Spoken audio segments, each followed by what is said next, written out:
네, 그러면 4장 전기철도 문제풀이 하겠습니다. 1번 교류식 전기철도가 직류식 전기철도보다 유리한 점은입니다. 1번 전철용 변전소에 정류장치를 설치하는 것은 정류장치를 설치하는 것 자체가 유리한 것이 아니고 또 정류장치를 설치한 것은 직류식이죠.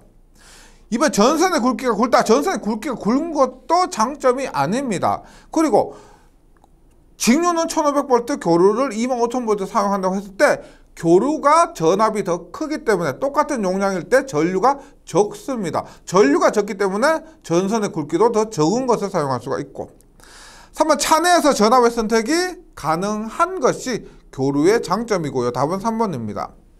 3번 변전소 간의 간격이 짧다. 변전소 간의 간격이 짧은 것 자체는 전식을 방지하기 위해서 그렇게 하면 좋지만 변전소 간의 간격이 짧기 위해서는 당연히 시설비나 이런 것들이 비싸죠. 그래서 짧은 것이 전식 방지를 위해서는 좋지만은 이 짧은 것 자체가 장점이 되는 것은 아니죠. 그리고 1번에는 답이 3번입니다. 2번 전기철도에서 궤도의 구성요소가 아닌 것은 궤도의 구성요소 뭐다? 침목 레일 도상. 침목 레일 도상. 켄트는 고도입니다. 고도. 고도는 뭐다? 곡선부에서 우리가 원심력에 의해서 외측부로 넘어지려는 것을 방지하기 위해서 외측 궤조를 높여주는 그 높이차가 켄트가 됩니다. 3번 전기철도의 궤간에 대한 설명으로 옳은 것은 궤간은 레일과 레일 사이의 거리를 얘기하죠. 왜 레일의 그 두부 내측 사이의 그 거리. 표준 궤간은 1435mm가 되고요. 따라서 옳은 것은 3번입니다. 1435mm 궤간을 표준 궤간이라고 한다. 4번 기온차를 대비한 레일의 간격은 유관이죠. 궤간, 유관 구분해 주시고요. 4번 온도 변화에 따른 레일의 신축에 대비해서 연결부에 두는 틈새 여유를 우리가 여유해서 유관, 간격의 여유, 유관이 됩니다. 영어로 클리어런스고요. 5번 바깥쪽 레일은 원심력의 작용으로 지나친 하중이 걸려서 탈선하기 쉬우므로 안쪽 레일보다 얼마가 높게 한다. 이 바깥쪽 레일과 안쪽 레일의 차를 우리 2번에서도 나왔던 고도입니다. 켄트가 됩니다. 5번은 3번. 6번 볼게요. 6번. 궤간이 1m입니다. 궤간이 뭐요? G죠. G가 1m. G가 1m고 그 다음에 반지름이 1270. 반지름이 뭐요? R이죠. R이 1270m입니다. 반지름. 속도가 64. V가 64km/h일 때 고도 켄트는입니다.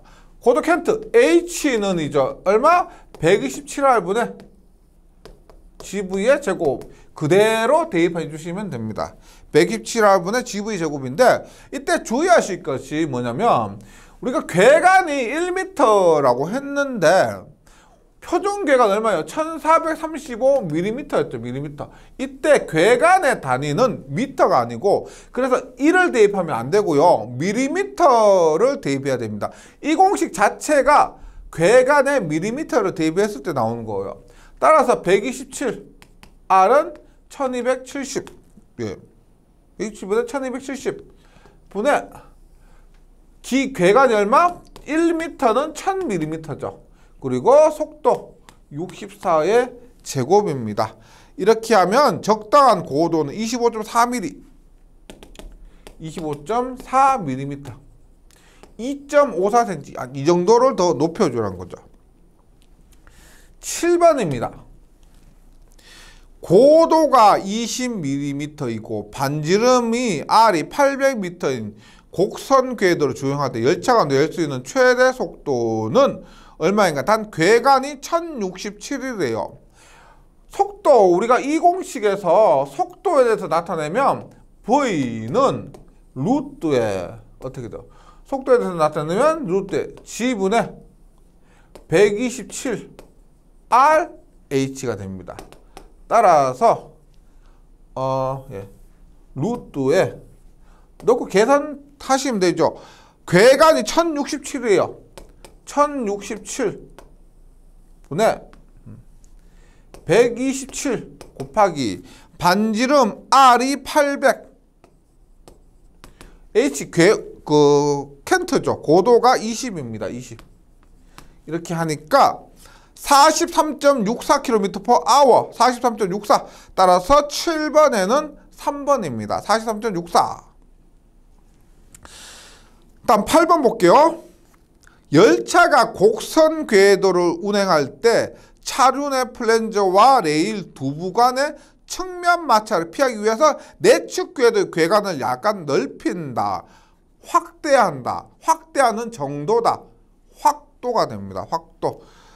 그리고 여기에 공식도 자주 나옵니다. 슬랙이죠. 슬랙, 확도 슬랙은 8R분의 L의 제곱, 8R분의 L의 제곱도 자주 나오니까 함께 기억을 해주시고요. 9번. 전차선로의 철차에 관한 설명으로 옳은 것은, 철차는 그냥 궤도를 분기하는 장치 그 자체입니다. 궤도를 분기하는 장치가 철차. 이번에 차륜을 하나의 궤도에서 다른 궤도를 유도하는 장치 하면 전철기, 궤도를 분기하는 장치라고 하면 그냥 철차.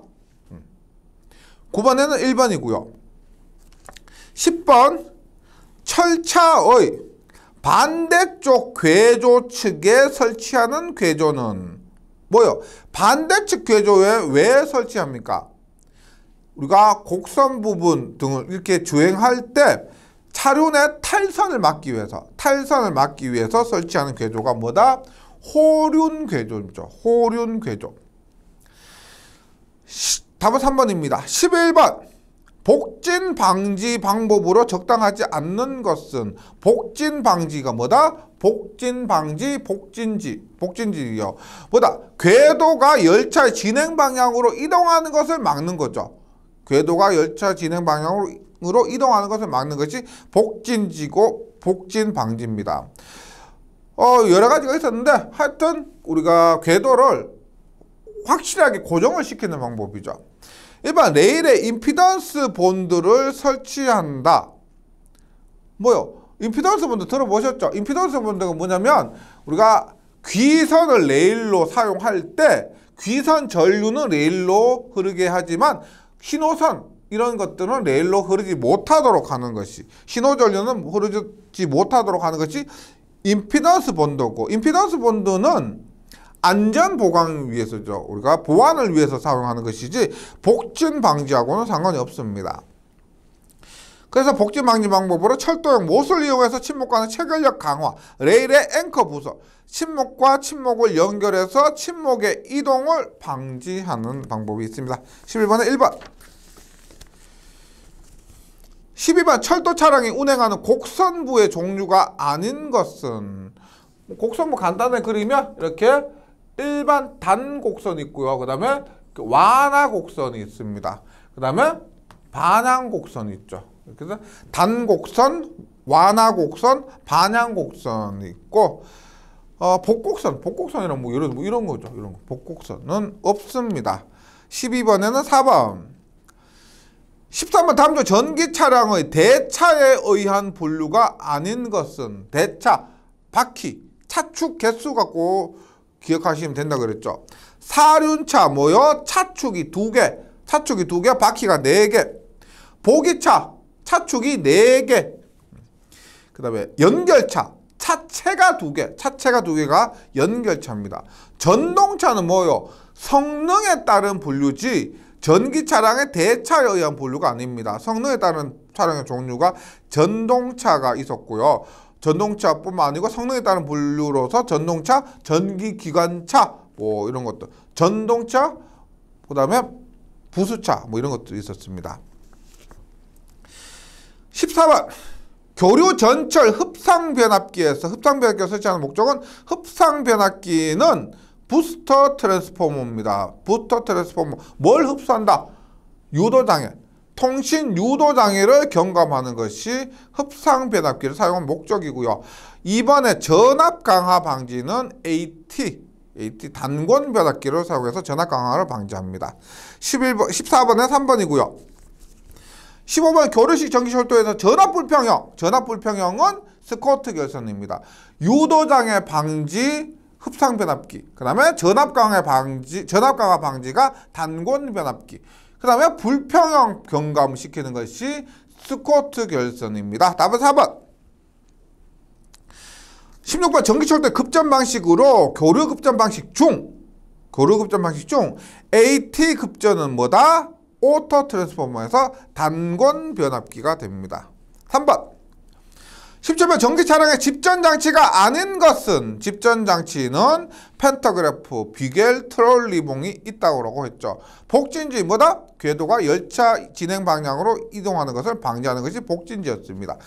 전기 차량의 집전 장치는 팬터그래프, 그 다음에 듀겔과 트롤리봉입니다. 그래서 이론에서 조금 꼼꼼하게만 해주시면 문제풀이는 주주주주쭉 넘어갈 겁니다. 네. 18번입니다. 레일 본드와 관계가 없는 것은 18번 레일 본드는 뭐다? 레일과 레일 사이를 이렇게 연결해 주는 것이 레일 본드고 전체 저항을 감소시켜서 뭐 전식 이런 것을 방지하는 목적이 있죠. 그래서 진동 방지하고 이 선으로 연결했다고 해서 진동이 방지되는 건 아닙니다. 그 다음에 동연선을 사용하고요. 저항값을 감소시키기 위해서 저항값이 작은 동연선. 그 다음에 전기저항을 감소시키고 전기저항을 감소시키니까요. 전압 강화도 감소가 됩니다. 저하가 됩니다. 답은 1번. 19번. 그림과 같은 전동 차선의 조각법은 보시면 우리가 커티너리식 중에서 직접 조각식 아니죠. 지금 조가선이 있기 때문에 직접 조각식은 아니고 조가선이 있는 커티너리식 중에서 가장 단순한 겁니다. 가장 단순한 커티너리식이기 때문에 단식 커티너리식이 됩니다. 답은 2번. 20번 전기철도에서 귀선의 누설 전류에 의해 전식이 일어나는 곳은 유출되는 부분이라고 했습니다. 유입이 아니고 유출되는 부분에서. 그래서 지중관로에서 전류가 유출하는 곳. 지중관로에서 전류가 유출하는 곳. 궤도에서 전류가 유출하는 곳보다 지중관로에서 전류가 유출하는 곳이 우리가 전식이 일반적으로 발생한다라고 합니다. 유출하는 곳인데 궤도보다 지중관로에서 유출하는. 그러니까 여기서 전식이 발생하는 문제는 지중관로에서예요. 그래서 일반적으로 전식이 발생하는 곳 하면 지중관로에서 전류가 유출하는 곳. 따라서 답은 3번입니다. 21번 전철에서 전식 방지 방법 중 전철 측 시설이 아닌 것은 전식 방지 방법이라면 전철 측이 있고 매설 관측이 있는데 그 중에서 전철 측 시설이 아닌 것은 1번 레일에 본드를 시설한다. 레일에 본드 시설하는 것 전철 측 맞고요.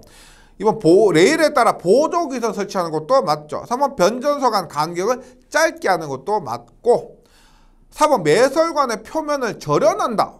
매설관 표면을 절연하기 때문에 이것은 매설관 측의 시설입니다. 21번에는 4번. 22번 다음 중 전기철도용 변전소 간의 간격을 짧게 하는 것 이유는 간격을 짧게 해야 저항이 감소하고 저항이 감소해야 누설 전류가 감소해서 궁극적으로 우리가 전식이 방지됩니다. 그래서 답은 3번. 전식을 위해서 이만큼 노력하는 거죠. 변전소 간의 간격을 짧게 하는 이유로 가장 타당한 것은 전식을 적게 하기 위해서. 전기철도에서 전식이 굉장히 중요합니다. 자주 나오고요. 23번. 직류 전차선로에서 전압 강화 및 레일의 전위 상승이 현저한 경우에 귀선의 전기 저항을 감소시켜 전식의 피해를 줄이기 위해 설치하는 것입니다. 전압 강화 및 레일의 전위 상승이 현저한 너무 심하니까 보조 기선을 설치합니다. 너무 심하기 때문에 보조 기선을 설치할 수밖에 없다.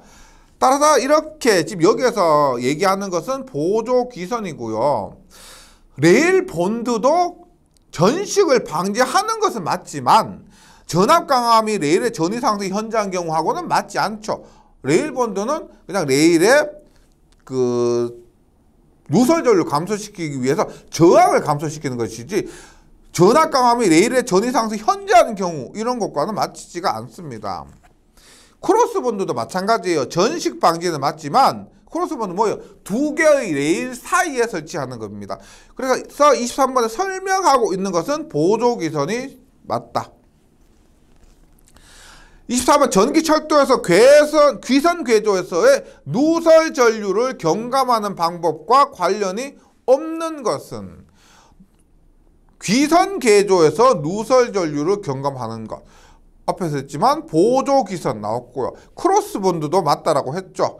그 다음에 귀선의 전압 강화를 감소하는 것도 맞고, 귀선은 전극성으로 설정한다. 우리가 귀선은 일반적으로 부극성으로 설치하거나 경감하는 방법 중에서 극성을 주기적으로 바꿔주는 방법이 있습니다. 전극성으로 하는 것은 의미가 없다. 25번 전기철도에서 표정속도를 나타내는 것은, 표정속도를 나타내는 것은 우리가 표정속도라고 했을 때 분자에는 뭐가 들어가요? 분자에는 주행거리가 들어가죠. 주행거리. 그러면은 정거장의 개수 마이너스 1이라고 그랬죠. 정거장 마이너스 1 곱하기 그 정거장 간의 거리, 간격 하면 전체 주행거리가 나오고요. 분모에는 n-2t가 들어간다고 했습니다. 예. 정거장의 개수 마이너스 2 곱하기 얘는 정차시간입니다. 정차시간 t 정차시간 플러스 주행시간 t. 그래서 뭐 다른 게 문제되는 것이 없고요. 분자의 n-1, 분모의 n-2 이거 기억해 주시면 됩니다. 26번 열차 저항에 대한 설명 중 옳지 않은 것은 열차 저항입니다. 일반 주행 저항은 주행할 때 발생하는 저항이니까 차륜 내 구름 마찰, 베어링 부분의 기계적 마찰, 공기 저항 등이 있습니다. 이번 열차가 곡선 구간 달리면 곡선의 반지름에 비례하여 받는 저항을 곡선 저항이라 한다. 뭐가 틀렸어요? 곡선 저항은 곡선의 반지름의 비례가 아니고 반비례라고 했죠. 곡선 반지름이 크면 곡선 저항이 적다라고 했습니다. 그래서 옳지 않은 것은 2번입니다. 곡선 저항에 반비례하여. 3번 경사궤도로 운전 시 중력에 의해 발생. 경사를 구배라고 하죠. 구배 저항이라 하고. 3번 열차 가속 시 발생하는 저항을 가속 저항이라고 합니다. 그 다음 27번입니다.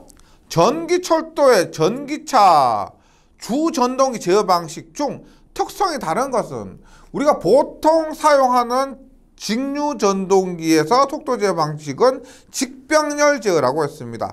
직병렬 제어에 계로, 단락, 브릿지가 있다고 그랬죠. 직병렬 제어에 계로, 단락, 브릿지가 있고 계좌 제어는 직병렬 제어가 아니고요. 우리가 원래 크게 나누면 전압 제어, 계좌 제어, 저항 제어가 있는데 전압, 계좌, 저항이고요.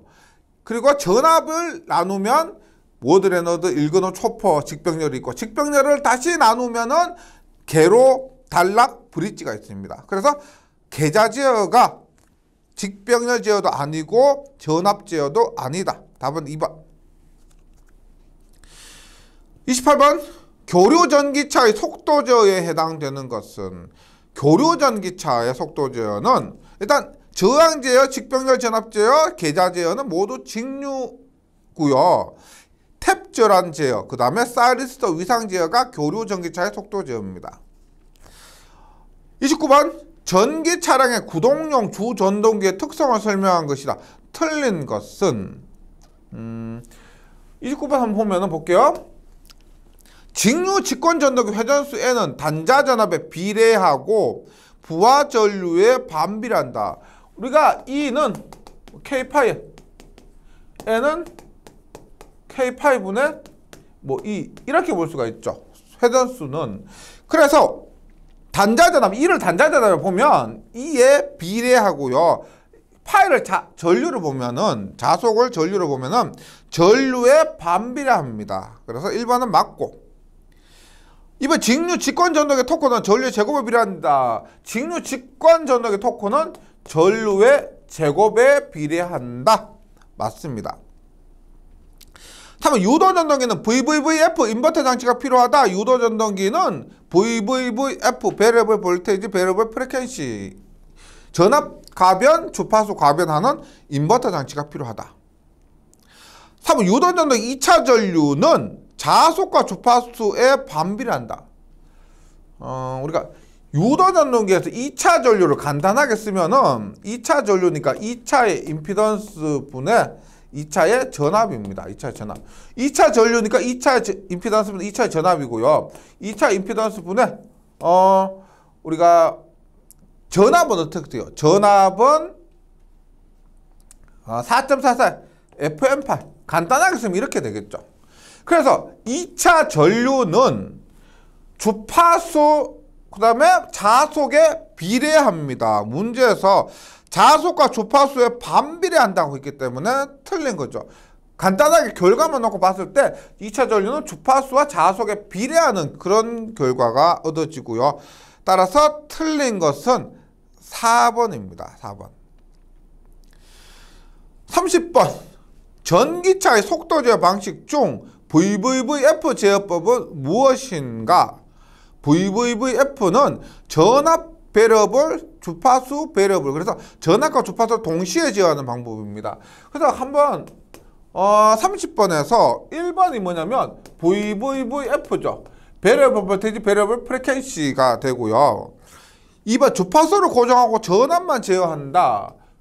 주파수는 콘스탄트입니다. 그래서 전압을 베리어블하고 주파수는 콘스탄트에서 VVCF 이렇게 쓸 수가 있겠죠. 세 번째, 전압을 고정하고 주파수만 제어한다.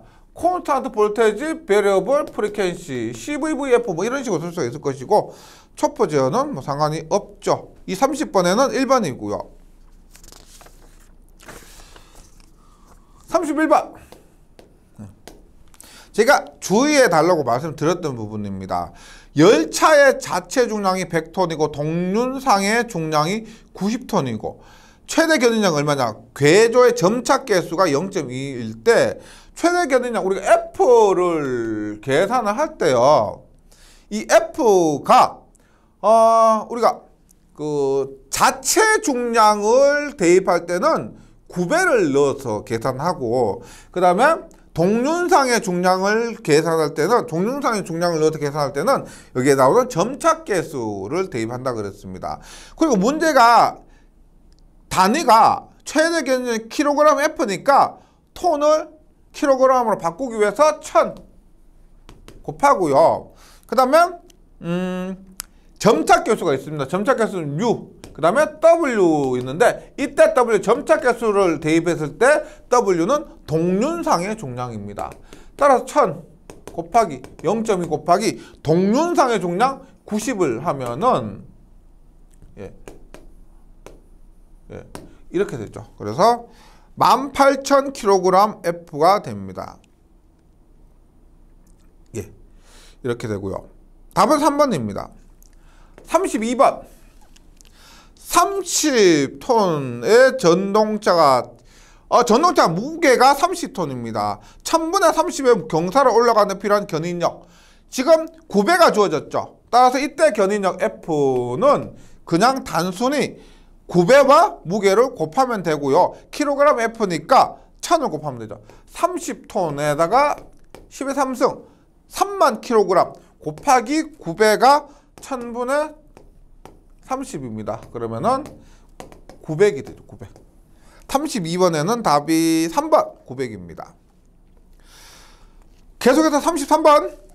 열차 제동 방법 중 전기 에너지를 트롤리 선으로 반환하는 제동 방법. 반환 회생 제동입니다.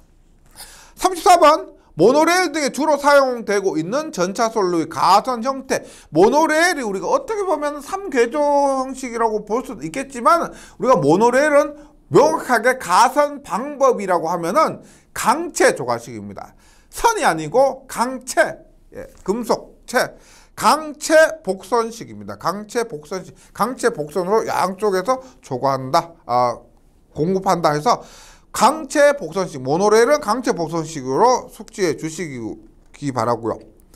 35번 모노레일의 특징이 아닌 것은 모노레일은 소음이 적고 승차감도 좋고 가속 감속도 크게 할 수 있는데 단위 차량의 수송력이 크다, 작다라고 했죠. 단위 차량의 수송력이 작습니다.